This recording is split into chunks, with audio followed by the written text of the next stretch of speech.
God hates divorce, not the divorcee. Amen. Mkwasha muonde.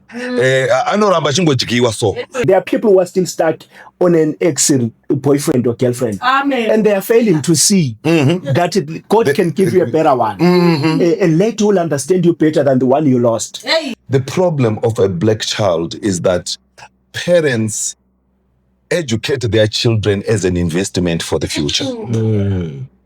When things are all right, when we don't have challenges, we know Jesus. He is our Lord and personal Savior. We can still say Maranatha. But when we are in a dungeon and we don't see Him, we think of any other. So siyahamba siyotwala, siyahamba siyodinga lezi zinto because we are looking for any other.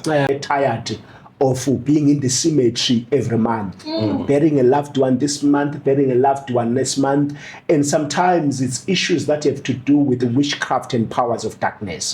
Mukasimu Zimbabwe tugashira mchirungo chenyu chama secret na confessions mzwara nasi tadana Pastor Lunga and Mrs. Lunga kuti vange vachinzwa nuna dzenyu muri Zimbabwe pakasenga kurema veduwe saka tati aiwa mufundisi vauye vazokuisai maoko aJehovah.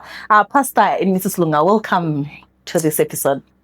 Thank you so much. Thank you so much for the invite. Thank you, Pastor. So we are going to start with story. I'm just going to summarize. The first one is of a lady who is in a very abusive relationship. The husband has beaten her so many times, like it's repetitive. He has stabbed her. He has broken her arm. I think she has even lost sight in one of her eyes, but she still stays for the sake of the children. And also omama ekhaya bathi bona qinisela mntanami umendo unzima ngisho uthenga ukudla, he's buying food, he pays rent, what else do you want? Why ufuna ukuthi abantu bangihleke when you come back home abantu bazothini? So Pastor, should we stay for the sake of the kids? Should we stay for Uma? Should we stay for the society? Yeah. Hey, that's a heavy-duty question, but I think there's something deeper that we need to address as we speak about this issue. And I want to tell you that the first lie that was sold unto us is the lie that singlehood or being single, you are not normal. So this is the reason why we end up having people saying stay, because at the heart of our hearts, we are saying when you are single, you are not normal. So let me first address that we need to understand that being single is a normal life. Jesus Christ, our Savior, was a single man. Amen. And we can speak of Jeremiah, we speak of Paul. They were single people. And we need to embrace singlehood when it comes, that it is a normal life. I'm saying this because I've seen many times people feel that when they are single, they are not normal. And Colossians 2 verse 10 says, you are complete in Christ. Whether you are married or unmarried, divorced or in marriage, we must know that we find our completeness in Christ.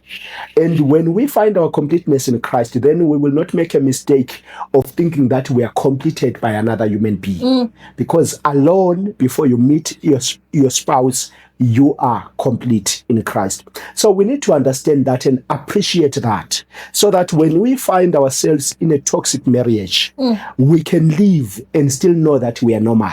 Hey. We don't become abnormal. Then coming closer, the Bible says, he who finds a mate finds a good thing. In other words, this thing should be good. But the moment it becomes ugly, the moment you find yourself being beaten, the moment you find yourself being abused, being a victim, we don't enter marriage to enjoy. We enter to enjoy.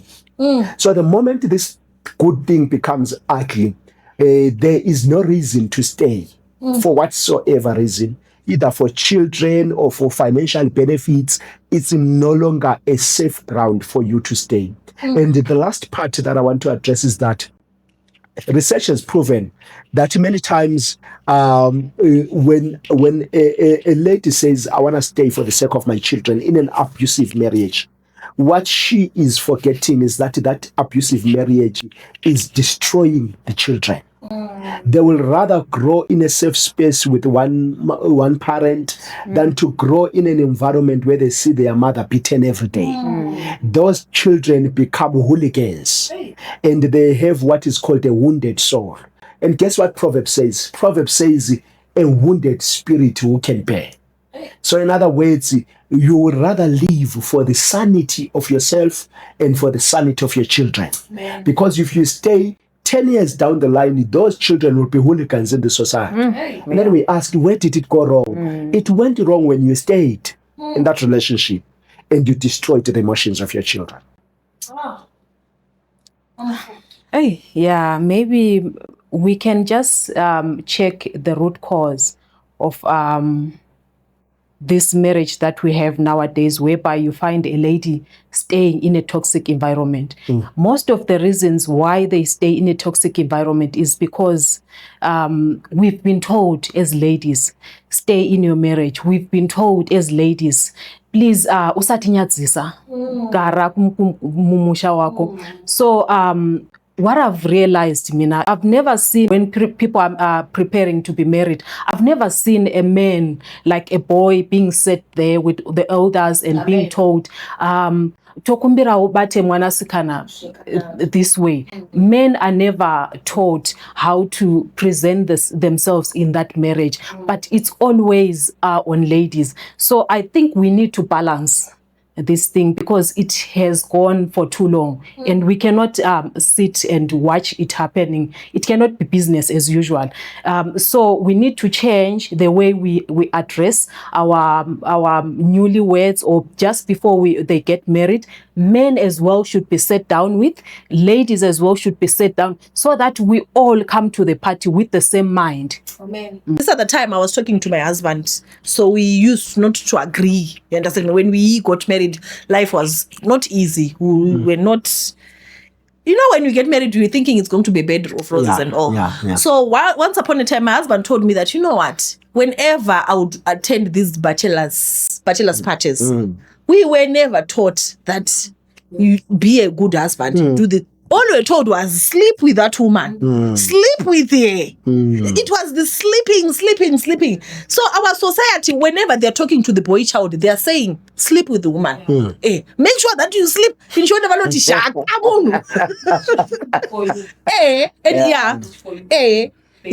you know. But they don't teach this boy child. So and also I've also noticed, even when we go for our kitchen parties, in most cases we are talking about be a good wife. These women, they even come with the whatever props they are doing. You are supposed to do that, and they are not teaching people. We are not taught. So when we enter into these marriages, we don't know what we are going to do, and also we are not taught anything about the abuse or even setting boundaries. We are never taught that. So you see this man, because when you are taught to be a what's the word, submissive, be submissive, is and after that these women, they even you submit, and they put also makeup. When they put makeup and pretend, the lady was saying she went to the clinic, it was in Zim, and they said, no, we are not going to attend to you, we need a police report. But because I loved this man, I could not let him go to jail. You see, so women, I don't know, women, we are going through a lot because of love, Pastor. Mom is going to love you. She can die for you, but you in turn, do you love her? Do you love? Do something that you love, Pastor? Do you beat it? No. Yeah, you know, this thing, we are dealing with an old problem, and I think we need to learn as parents. You know, the mistake that we make on our girl child, when the child is maybe lazy and not washing the dishes, when we rebuke her, we say, what kind of a man is going to marry you? And when we say that, we are teaching the child that the ultimate thing for you as a girl is marriage. And many times the victims that stay in such a toxic marriage are people who depend on the man. That is why we need to emphasize to the girl child that you are complete. Educate yourself, do some courses, try by all means to do something for yourself so that you know that you are complete even without. So that when the two of you meet, you are complementing each other. Yes. So I'm passing this as an advice that we need to change how we speak with the girl child. Let's tell the girl child to wake up and read so that she becomes something for herself, not to say what kind of a man will marry you. You understand? Then number two, I think we need to prepare both the lady and the man as they prepare for marriage. That number one, zero tolerance for violence. You don't tolerate violence because a person who loves you cannot do this to you and do this to you and do this to you. And we also need to tell them that should you feel the shoe is getting too hot for you, remove it. You are still complete. There's a scholar that I love, Samuel Bakioki, in his book with the Marriage Covenant. He says we need to tell people that God hates divorce, not the divorcee. Amen. Because many times we give an impression that God hates the divorcee. No. God hates divorce. He hates the separation for the implications it brings to the children and to us ourselves. But he does not hate the divorcee. So when it comes to a point where the pressure is too much to handle, leave the marriage. My last text that I love, maybe a bit out of context in this case, is the text that says, if the eye causes you to sin, pluck it out. If the hand causes you to sin, take it out. It is better for you to be saved without that hand. And I always say, if the marriage is destroying your spiritual life, then come out of it. It is better for you to be saved as a divorcee than for you to stay in that marriage that is destroying your spiritual life. So we need to emphasize this so that people may know that this good institution was not meant to be a toxic environment. It was meant to be a place where we grow, where we enjoy love, where we raise our children, and they say, I wish to be like mom and dad. I wish to find a person who will love me like mom and dad. Amen. Yeah, that's very powerful, Pastor. Thank you so much. Maybe let's start somewhere because for some people to be abusive, something must have happened at the back. So we need to start somewhere as parents, as guidance. Maybe let's start somewhere. Our kids needs to, because someone has said, no matter what you say with your mouth, normally kids will follow what you do, what they see you doing on a daily basis. So let's start somewhere as parents and be good examples to our children. Try by all means to make sure maybe they get good friends or take them to schools. Let's be involved in our kids' life, because most of these things, even if they're not happening at home, they're gonna learn them somewhere. There's social media, there are schools as well where they're gonna learn these things. So let's be parents to our kids. I know we are very busy in our busy lives, but maybe let's be there for our kids so that this thing maybe can be erased, because we need to start somewhere. Before but we need to start somewhere. But also, thank you so much, Mamfu. But also, maybe my last contribution on this is that the church and the community needs to be transformed as well. Because some people stay in the marriage that is extremely toxic, that is in ICU, because they are afraid what the church will say. They are afraid what the community will say. They are afraid that when the family gets to meet for a Thanksgiving, maybe family reunions or something like that, the aunt who is divorced is not treated like the one who's married. Yes. So we need to embrace it, that it's a reality of life, that it is part of us. It may happen to me, and sometimes it may be the best decision. And we need to appreciate the fact that sometimes a single person may be more happier than the one who's in marriage. So that those who find themselves unhappy and abused may match out. So the community as well must be accept the fact that it's fine, it didn't work, but you're still normal. Continue with your life, find your job, enjoy your job. There are many things you can do. You can travel, you can, yes, while you are single. It doesn't make you disabled. Thank you. Pastor, thank you very much. You know what? I received a text from a parent. Alright. I received a text from a parent of mine who told me that you are married. Don't play with so and so. She's single. That person, that so and so is also part of the family. So imagine, Uguti, even within us, our families, we have this stigma of single parents, of single people. It's very sad. Okay, Pastor, the last one is how do you deal with toxic parents? Yes, we have parents who are very toxic, parents who want money all the times, and toxic family members. There's an example of the lady. She was abused by a brother, and now the family, they keep on talking and calling her my Samson. For example, let's say Samson is the one who did it. Yes. My Samson. So they've, instead of sympathizing with her, this thing happened 20 years ago, but they keep on bringing it. Yeah. So how do you deal with parents like that? Even our mothers who want money all the time. If you tell them I'm not feeling well, they don't respond. But when it comes to money. Yeah. So you see, I was speaking to this other guy, and he was telling me around 27, 28, that he stays at home with the parents, and the relationship is not good. And my first question to him was, why are you still home at your age? There's a time where we are under the supervision of our parents. Then there should come a time where it is obvious that you have overstayed in that house.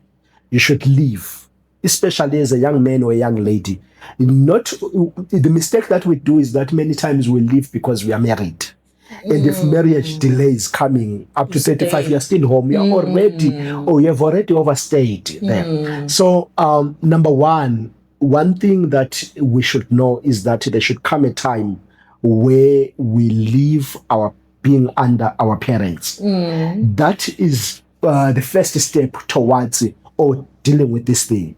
Because the more you are in the inner circle of your parents, then you cannot escape this kind of a toxic environment. But when you create an environment where you see them once in a while, they are still your parents, you still love them, but you are grown now. You are facing life. The principles they taught you when you were young, you are now applying them. You are a woman, you are now able to work for yourself. Go rent. You are a man, go rent. And then you can be able to visit them. So that's number one. Because if you keep on staying with them, then you will be abused or you'll find yourself in that toxic environment. But also number two, the Bible tells us to love our parents, to respect them. But I love the fact that Paul, inspired by God, says in the Lord. Because there comes a time, remember that these are not angels. They are human beings. Sometimes they may be fallen, more fallen than fallen humanity. So there comes a time when the demands are out of this world. And you know that you are drowning. I have heard of cases where a person tries to please the parents, but no matter how much you try, they are not happy. And sometimes they have the guts to even interfere in the marriage itself. Yeah. So in such a case, I am saying, David says, when my mother and father forsake me, the Lord will take me. We must know that the first and our primary love is the Lord himself.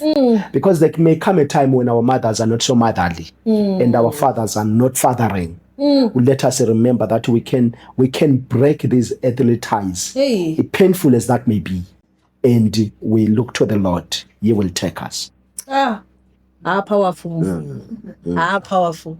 Okay, maybe what I would say, it's wise, as he says, to live at the edge where you are supposed to live, because it's going to be difficult. Especially, I've seen for a boy child, when you live on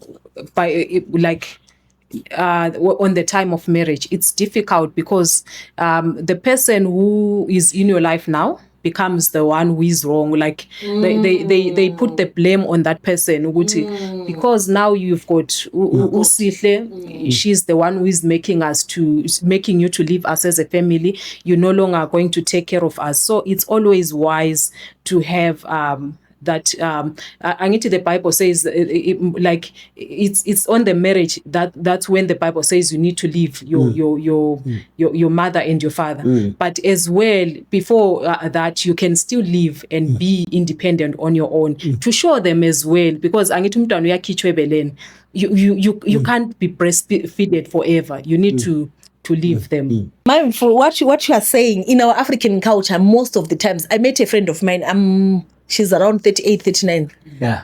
She said, no, my parents said I will leave the day when uphuma la ngomshado. Yes, that's our African child. Uphuma la ngomshado.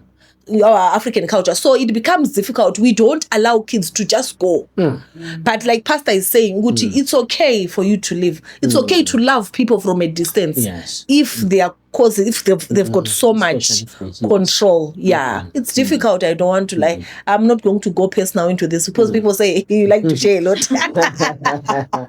Yes, but we have had like situations where you see that, you know what, this is not good for my mental health. Yeah. Yes. And I love what you're saying, bring it closer. It affects us in the African culture. I have had a privilege of checking how other cultures operate when it comes to this. And I have seen that other cultures, when a child is around 18, 19, they leave home. From the time they go to university, they will be coming visiting. After they're done with the varsity, they leave home. They just go and stay somewhere else. I think we need to learn that as well in our cultures, to let the child go. We have passed the coaching stage when this child was in our hands. Now let the child face the world. We pray for them. We still have a relationship. We love them. They are our children. But it doesn't mean they should always be under the roof.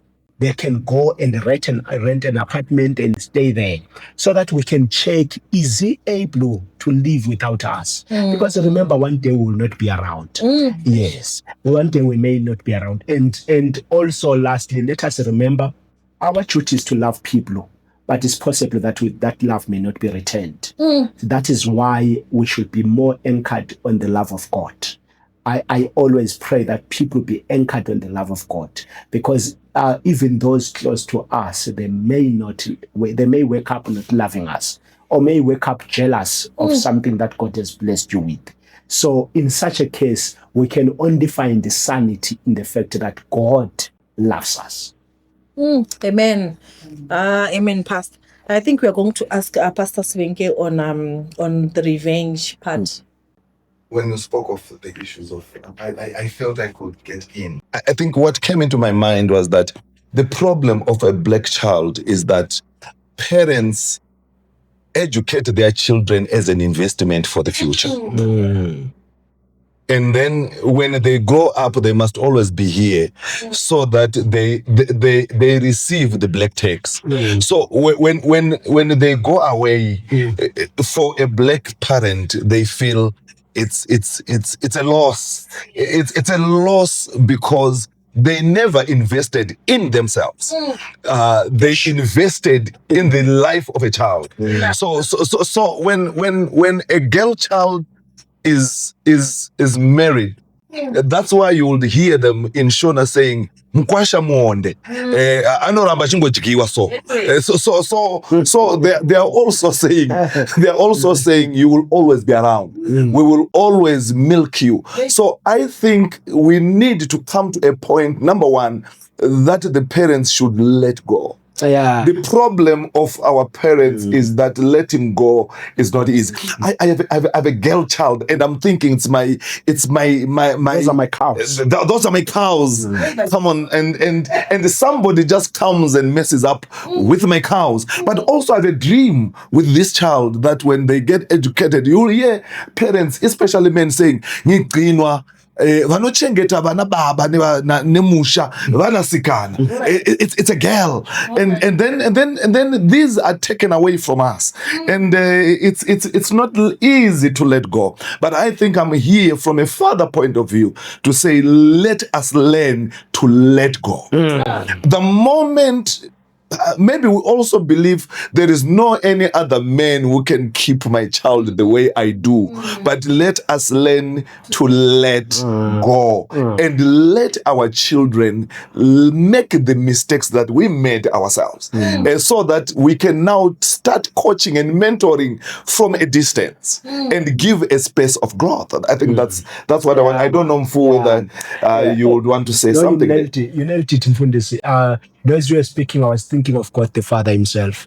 Because if it is true that Jesus married the church by dying for the church, then God the Father at some point he had to let go of his son. Yes, sir. If he had he said, no, I'm staying with my son forever, then humanity would not have been saved. And Jesus would not have married the church, because he married the church by coming to this earth where he faced rejection, where he was mistreated and misquoted, and he had to be killed and died, and he bought the church. So I fully get you, Mfundisi. By failing to let go, we are depriving our children of facing the reality of life. That's true. The last question that I had for you is there are people who seek revenge. Yeah. So the first example, there's a lady, she worked so hard.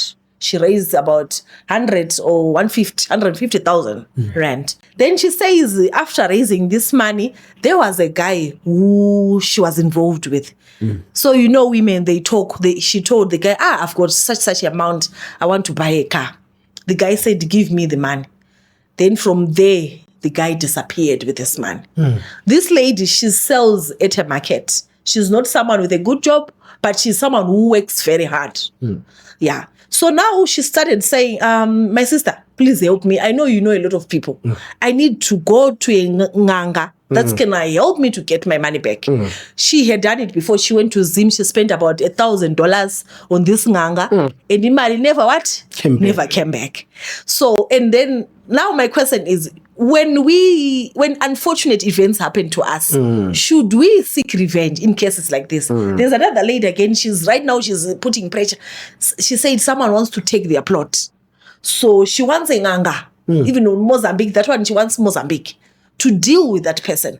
So I'm saying, my pastors, how do we deal with such thing? Is revenge allowed? Should we allow revenge, or should we take matters into our hands? So this is a powerful one. Yeah. Because human nature in us, Yes. always will say, ngiyajayelwa. Ngiyajayelwa. Yeah. So let me revenge. Let me deal with this. But I know of a Bible story for a painful one. David is a friend to Ahithophel, but also the son Eliam. There was only one daughter, that's Bathsheba, married to Uriah, and we know the pain that went through this family. David kills Uriah, and Ahithophel gets angry, and he feels it is right to revenge. But the pain that I pick from that story is that the one that was wronged, trying to revenge, is the one who ended up dying. More than the one that had wronged the matter. So sometimes the pain in us and the anger in us and failing to let go as well will also lead us into a serious problem. Look, they are looking for ngangas, whatever they are, and she had $1,000, it's gone, and this issue is not sorted. You will move from this one to another.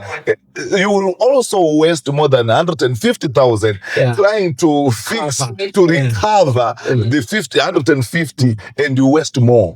I want to believe revenge is for the Lord, and when he deals, he might be slow to deal with the matter. The reason why we want to revenge so quick is because sometimes we feel God is too slow for us, and let me deal with it. And there are consequences, by the way. I don't know.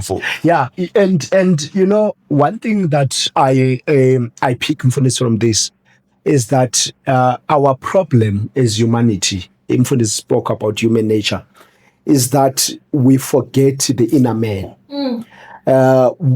Sometimes God allows us to go through something because God is more interested in whom we become in the inner person. You see, sometimes we learn patience through certain struggles and challenges. And we learn also to forgive by being hurt by someone. So many times we keep our eyes glued on getting what I lost, but we fail to ask ourselves, what lesson can I learn from this? Because I tell you, God being merciful, for this person can make the same amount within a short space of time. Yes. But she may not put the effort there because she's trying to recover what has been lost. But what we should get to a point where we ask ourselves, what is God trying to teach me at this point? For the Bible says, we know that all things work together for good. It means even the 150,000 loss, all things work together for the good. I wanted to give another biblical example of a man called Joseph. You see that guy from a natural eye. Yes. The guy could have dealt with the boys. He was now the prime minister And they are sitting Egypt, here. and they are sitting here. And he can do anything to them. But he decides to look at this whole thing through the divine eyes. And he says, you meant for to destroy me, but God meant for the good. So I'm saying sometimes we may think that by people taking our money, people robbing us of this, taking our land, they are destroying us. Little do we know, in that God is preparing something big for us. And bigger. So we should not keep our eyes on losses.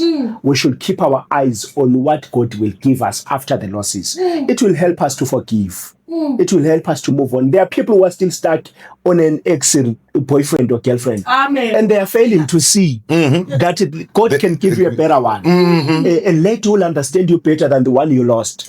But because your eyes are still on the one you lost, you will lose this one that God is preparing for you. Actually, Mfu, to say that there are people, Mfu, that even when they get the better thing, they will always refer to the past. while they are now here, instead of enjoying what they have, they will always sit with what they have and tell them, and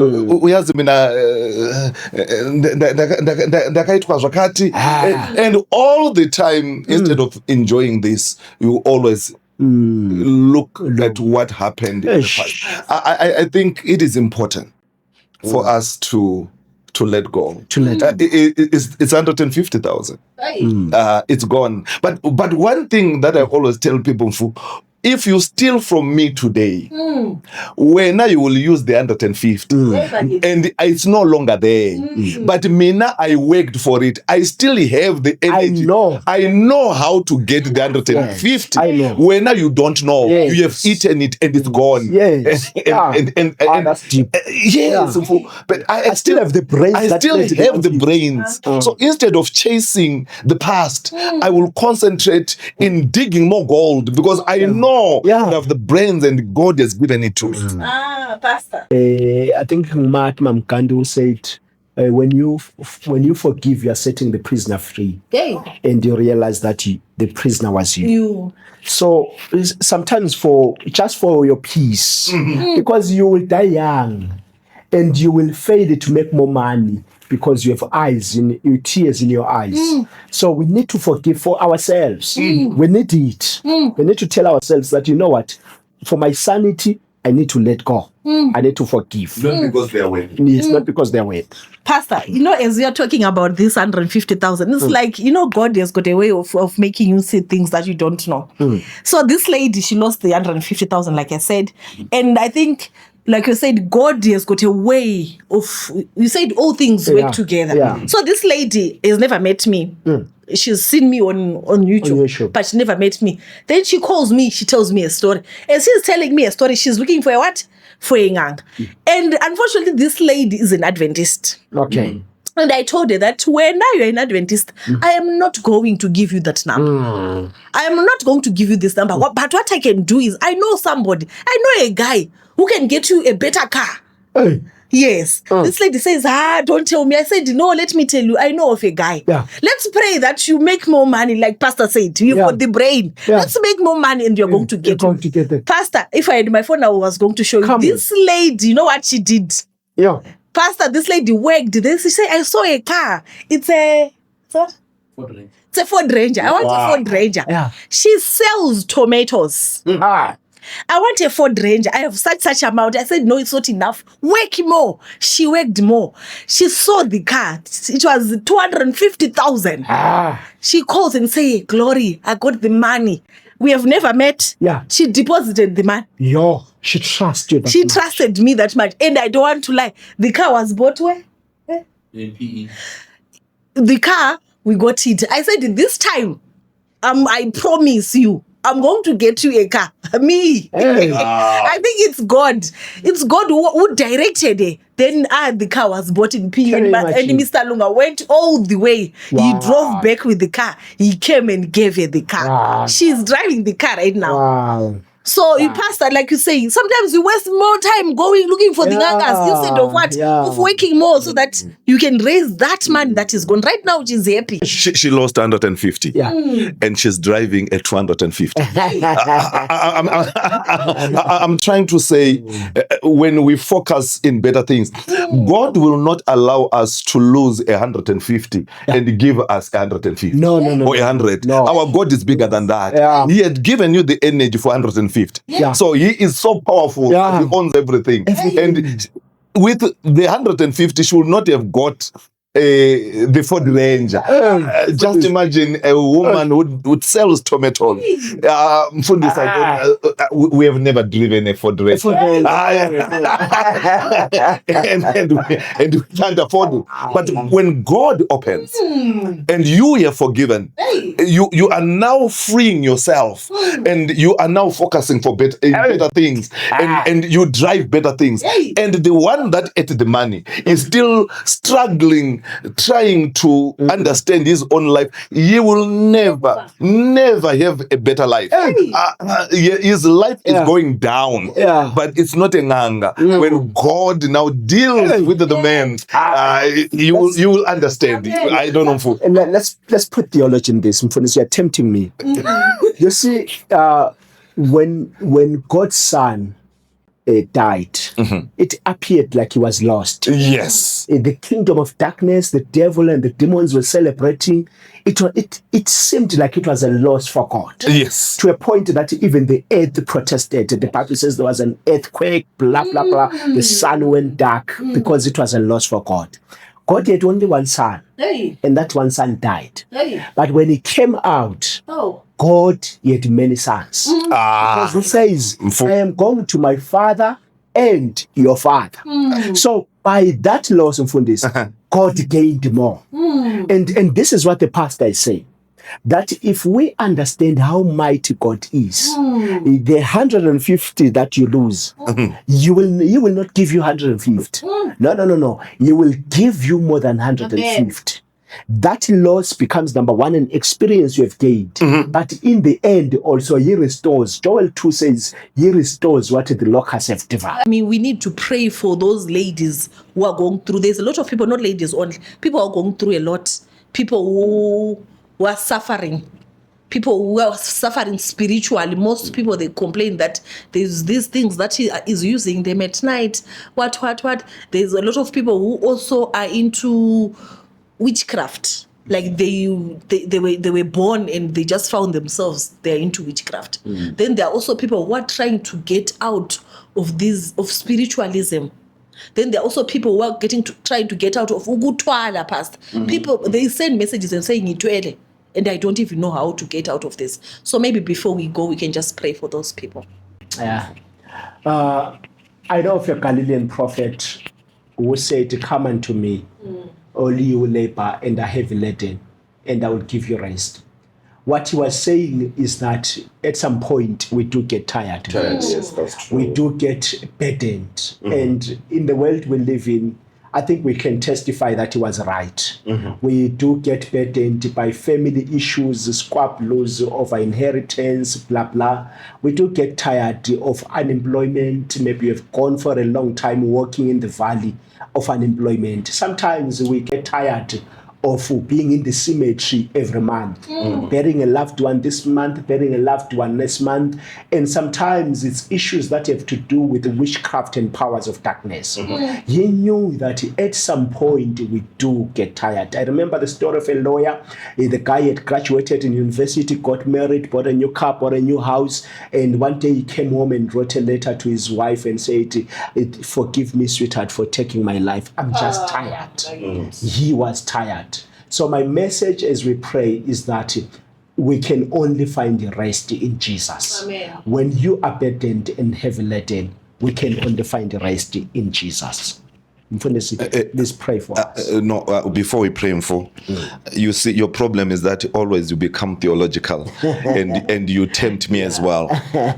John the Baptist recognized Jesus, recognized Jesus on top of the mountain, but when he was in a dungeon, he asked, "Is there any other?" The problem that we always face as human beings is that when things are all right, when we don't have challenges, we know Jesus. He is our Lord and personal Savior. We can still say Maranatha. But when we are in a dungeon and we don't see him, we think of any other. So siyahamba siyotwala, siyahamba siyodinga lezi zinto because we are looking for any other. And I'm here to say to people, Jesus is still the God of the mountain. He is still the God of the valley. And Joseph is still the God of the pit.